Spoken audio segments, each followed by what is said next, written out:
Mains में इस pattern के सवाल बार बार आए तो सोल्यूशन ध्यान से समझिएगा। सवाल में दो क्वाड्रेटिक दी हुई है और बोला है इन दोनों क्वाड्रेटिक के सम ऑफ स्क्वायर्स ऑफ रूट्स निकालना। वन बाय वन सॉल्व करते हैं। सबसे पहले मैं इस इक्वेशन के अंदर सॉल्व करने वाला हूं।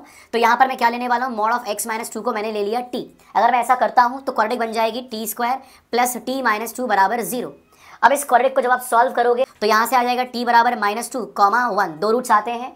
लेकिन सिंस t क्या है, मॉड है, तो इसका मतलब क्या हुआ कि ये नेगेटिव नहीं हो सकता है, तो ये वाली वैल्यू हो जाएगी कैंसिल और हमारे पास बचती है एक ही पॉसिबिलिटी। इंपॉर्टेंट कॉन्सेप्ट है कि मॉड जब खुलता है तो प्लस माइनस साइन जनरेट करता है। ओके तो यहाँ से x कितना आ जाएगा, -2 जाएगा उधर, तो 2 + 1 3 और 2 - 1 इज 1। तो ये मिल गए हमें दो रूट्स। और मैं आपको सवाल के फॉर्म में समझा देता हूँ कि क्या लिखा हुआ है, sum of squares of the roots. तो रूट्स निकालो, उनका स्क्वायर करो, उनका सम करो। लेकिन ये पहली इक्वेशन का पार्ट है। अब हम निकालने वाले हैं दूसरी इक्वेशन।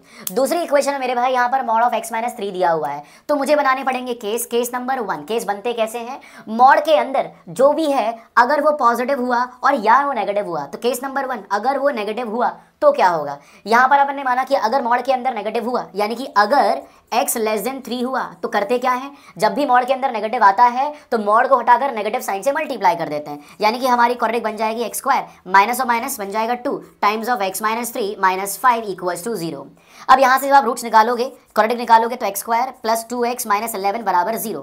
क्वाड्रेटिक का फॉर्मूला लगा सकते हो, ये वन ऑफ द अप्रोच है, दूसरी अप्रोच भी है वैसे, पर मैं बिल्कुल बेसिक बात कर रहा हूँ। तो यहाँ से जब आप रूट्स निकालोगे तो आपके रूट्स आ जाएंगे मेरे भाई -1 प्लस माइनस ऑफ 2√3। और हमें ये वेरीफाई करना है कि ये जो रूट्स आए हैं क्या ये 3 से छोटे या नहीं है। पहला तो हम बहुत आसानी से वेरीफाई कर देते हैं, -1 माइनस 2√3 नेगेटिव है, नेगेटिव 3 से छोटा होता है। दूसरा क्या है, 2 into 1.7, 2 into 1.7 is 3.4, 3.4 minus 1 is 2.4, तो वो भी इससे छोटा है, मतलब वैलिड है। इसका मतलब ये हुआ कि अगर मुझे निकालना है इसका alpha square plus beta square, तो मैं सीधा सीधा क्या लिख सकता हूँ, अल्फा प्लस बीटा का होल स्क्वायर -2 अल्फा बीटा। अब alpha plus beta sum of the roots क्या है, -2, तो -2 का square -2 times of alpha beta क्या है, -11। तो यहाँ से सॉल्व करोगे तो 22 + 4 26, तो ये मैंने डायरेक्टली लिख दिया 26। अब बात करते हैं केस नंबर 2 की।